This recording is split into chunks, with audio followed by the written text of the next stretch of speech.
এবারে কিন্তু শীতটা জাঁকিয়ে পড়েছে, কি বলো? অন্যান্য বারে কতটা পরে জানি না, কিন্তু এবারে আর বলতে পারবে না কলকাতাবাসীরা যে শীত কলকাতায় ঢুকতে ভয় পায় না। দিব্যি এনজয় করছো ওই কনকনে ঠান্ডা উত্তরে হাওয়ার সাথে রোদ্দুরের মিষ্টি মিশেল। দিব্যি এনজয় করছো ওই রাত্রে ঘুমোতে যাওয়ার সময় লেপের ভেতরে ঢুকে যাওয়া, হাত পা কুঁকড়ে একটুখানি লেপের গরমটাকে নিয়ে ঘুমিয়ে পড়া, স্বপ্ন দেখতে দেখতে দিব্যি এনজয় করছো প্রকৃতির হাতছানিকে, তাই না? সুতরাং আর কিছু বলতে পারবে না। আর সবচেয়ে বেশি মজা পাচ্ছ যেহেতু ওই সোয়েটার শালগুলো তোমার আলমারি থেকে, সুটকেস থেকে বেরিয়ে পড়েছে, কি তাই তো? আমি জানি এগুলো বড় কষ্ট পায়, কোনো বার বেরোতে পারে না তো, মানে পড়ে পড়ে পড়ে পড়ে ওরা খুব কষ্ট পায়।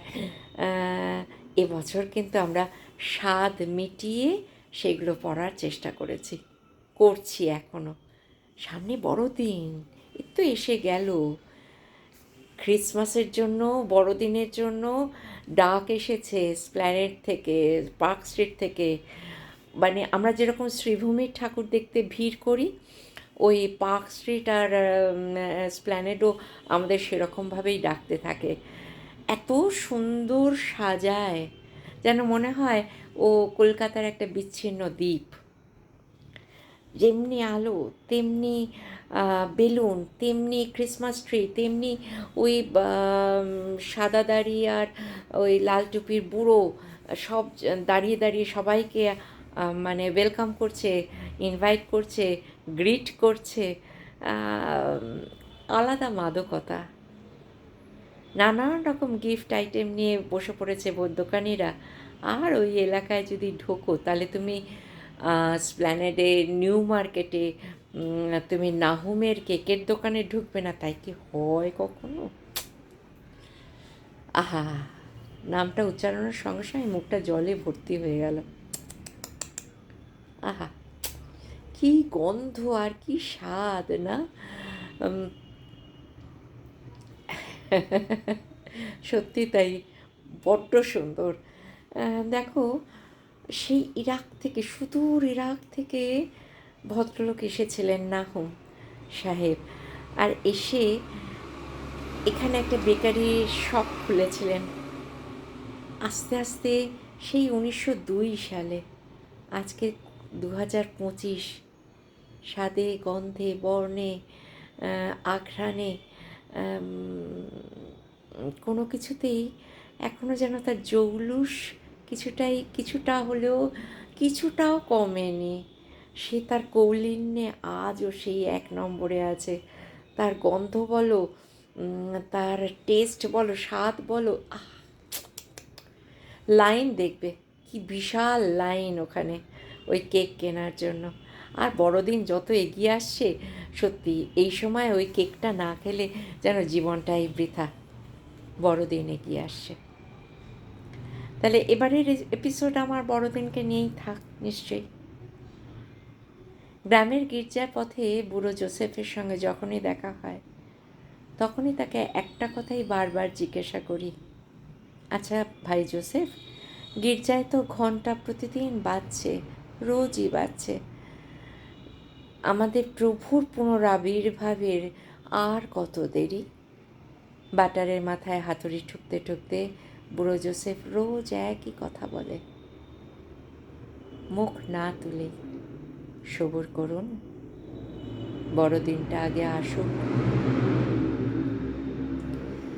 দেখতে দেখতে কঠিন তুষারপাত শুরু হয়ে গেল। গাছে গাছে সকরুণ পাতা ঝরে, গান ভুলে যায় পাখি, নদীও শীর্ণ হয়ে যায়। সারা দুনিয়ার ক্যাথিড্রালে ক্যাথিড্রালে প্রভুর আগমন বার্তা সূচিত হয়। অনেক অনেক ডিসেম্বরে মাইলস্টোন পেরিয়ে বয়স বাড়ে পৃথিবীর, বয়স বাড়ে আমারও। কিন্তু গ্রামের সেই বুড়ো জোসেফ আজও কিন্তু অক্ষয় বটের মতন অবিকল, আর তেমনি অবিচল প্রত্যয়ে বলে যাচ্ছেন, একই কথার পুনরাবৃত্তি করে যাচ্ছেন। সবুর করুন, বড়দিনটা আগে আসুক। আজ আরেকটি ডিসেম্বর, আজ আরেকটি বড়দিন। আজও দেখা হয়েছিল সেই গ্রামের বুড়ো জোসেফের সঙ্গে, কিন্তু আজই প্রথম পেয়েছি একটা সাফ জবাব তার কাছ থেকে।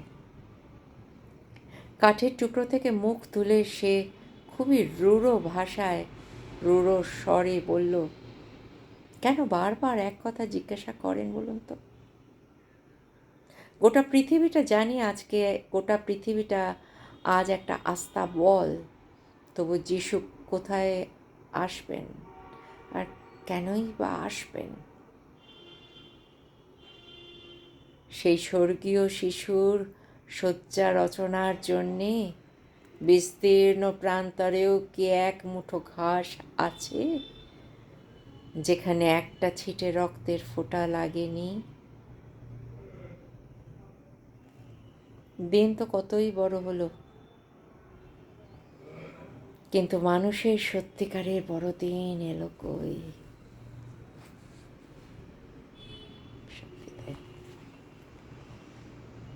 লেখাটা পড়ছিলাম, লেখাটা পড়তে পড়তে সত্যি সেটাই ভাবছিলাম যে বড়দিন এলো কই? মানুষকে ক্ষমা করার কথা বলেছেন, কিন্তু অন্যায়কে তো ক্ষমা করতে বলেননি যিশু। অন্যায় অন্যায় পাপে পাপে ভরে উঠেছে আজকের এই পৃথিবী, সেখানে যিশু কোথায় আসবেন, কেনই বা আসবেন? কিন্তু না, ছোট্ট আলীর ঘরে এসেছেন। ছোট্ট আলী নিজেই স্যান্টা হয়ে এসেছে বড়দিনের দিন। শোনাই, যিশু আসে, যিশু যায়, জেরুজালেম থেকে কলকাতায়। শীত, এই সময়টা মানে শীত পড়লে এই সময়টা সকালবেলা ঘুম থেকে উঠতে দেরি হয়ে যায় 10 বছরের ছোট্ট আলীর। শীত পড়লে শহরে সবাই খুব খুশি।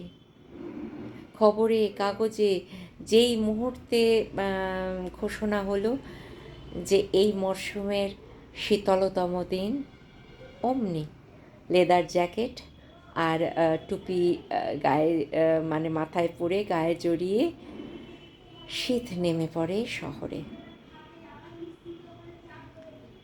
কিন্তু আলীর ভালো লাগে না এসব। বস্তির এই 10 ফুট বাই 10 ফুট ঘরে রোজই রোজই শীতলতম দিন। সকালবেলা ঘুম থেকে উঠে টাইম কলে স্নান করে বেরিয়ে পড়া, ভাঙাচোরা গাড়িটা নিয়ে ভাঙাচোরা জিনিসের খোঁজে, ভাঙাচোরা সংসারটার দুমুঠো ডাল ভাতের আশায়। আলী দেখে রাস্তায় রাস্তায় ওই লাল টুপি সাদা দাড়ির এক বুড়োকে, কিন্তু আলী জানে না স্যান্টা কি। সে শুনেছে সে নাকি সবাইকে কেক খাওয়ায়, মাথার কাছে মোজা ঝুলিয়ে রাখলে সে চুপি চুপি নাকি গিফটও দেয়, চুপি চুপি মাঝরাতে। কি মজার খেলা! আলী অনেক দিন মাথার কাছে মোজা নিয়ে শুয়েছে, কিন্তু একটাও গিফট পায়নি, একটাও গিফট পায়নি। আলী বুঝেছে ওই মোজা ছেঁড়া হলে, পুরনো হলে খেলা থেকে বোধহয় ডিসকোয়ালিফাইড। লজ্জরে ঠেলা গাড়িটা ঠেলতে ঠেলতে পাড়ায় ঢোকে আলি। আজ অনেক কিছু পেয়েছে সে, একটা রিমোট, একটা কৌটো, আর একটা জামা প্যান্ট, লাল জামা লাল প্যান্ট, ঠিক ওই স্যান্টার মতন, ওই বুড়োটার মতন, যদিও বুকের কাছে অনেকটা ছেঁড়া, একটু ছেঁড়া, ঠিক আছে। এই সে মানে সেদিন রাত্রে সবাইকে ডাকে আলি। ছোট্ট ঘর, ঠ্যাসঠেসি করে সবাই বসে, জড়ো হয়। এই শিউলি, চামেলি, পল্টু, আয় আয় আয় আয়, এদিকে আয়। বাদল, সুবিন, তোরাও আয়। এরপর আসে আলি, রোগা চেহারায়, লাল জামা লাল প্যান্টে, ভীষণ বেঢপ বেখাপ্পা। আমি স্যান্টা, আমি তোদের আজকে গিফট দেব, বুঝলি? এই নে, এই কৌটোটা শিউলি তুই রাখ। পল্টু, আয়, এই গাড়িটা তোর জন্য। বাদল, এই রিমোটটা তুই নে। সকালের ভাঙাচোরা রোজগার এইভাবে সে বিলিয়ে দেয় একে একে। এরপর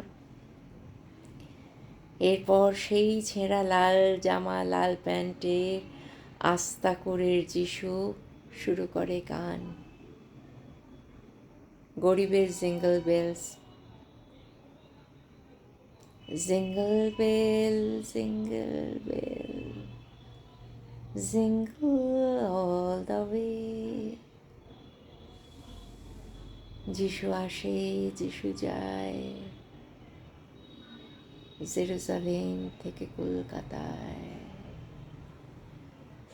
যিশু আসে, যিশু যায়, জেরুজালেম থেকে কলকাতায়।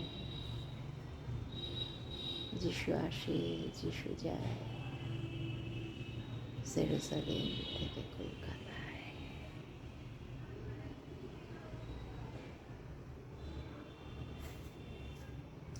আমরাও যদি এরকম স্যান্টা হতে পারতাম,